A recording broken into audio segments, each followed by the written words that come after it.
आई आई चाय बेचे लागल बनी लुलिया के मरद हम ही हई बेवफा चाय वाला। हाँ तो हमारे दुकान पर आई लोग चाय पी लोग मलाई मारल। हाँ तो भाई लोग आगल बनी छपरा वाला चाय लेके चंचारा वाला चाय पी एक बार हो जाई मन टना टन। एक बार चाय पी हमरा दुकान के जरूर पी लो। हाँ तो मैंने बुझ जाई कि जेंग बिहार में पुल टूटता वही लड़का सबके तो दिल टूटता है घड़ी। हाँ काल्हे दू तीन गोरा के दिल टूटल रहे तो आए रहल से चाय पिए ये बड़ा देखी कि कोनो को टूटल बा कि ना आवता कि ना हमारा दुकान पर।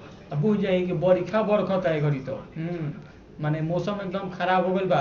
तो वही में हम कहनी सुनिलू कि हो राम ऐसे जे बरस चाय ठंडा जाइए राम। अरे बरस बजा ई प्यार काल्हे परसो के कइल ना रहे, भुला गइलो जइसे भइल ना रहे। अच्छा ये बताओ सामान को लेके क्या बोली। हाँ 3 साल के तो प्यार रहल एगो, हाँ एगो हवलदार के चक्कर में हमरा के छोड़ के चल गइल सी। बे घबरा मती बात बा माने बुझ जा कि हमनी के बिहार में ई तो आम बात हो गइल बा नौकरी पावल। हाँ चल जा माने हमनी के बिहार में 2 लाख रुपया लेके चल जा आईपीएस के नौकरी तारा फटे मिल जाई। हाँ तू नाम हमार रखो बाकी हाँ बेवफा चाय वाला एगो रहे बतैले रहे कि 2 लाख में नौकरी मिल जाई बिहार में।